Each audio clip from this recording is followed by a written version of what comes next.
Siang hari di pantai Kuta Bali terlihat berbeda dari biasanya.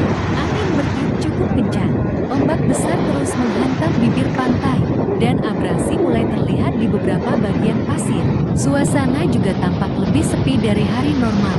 Rekaman ini diambil dari bawah pantai dan juga dari udara untuk memperlihatkan kondisi pantai Kuta saat ini secara menyeluruh.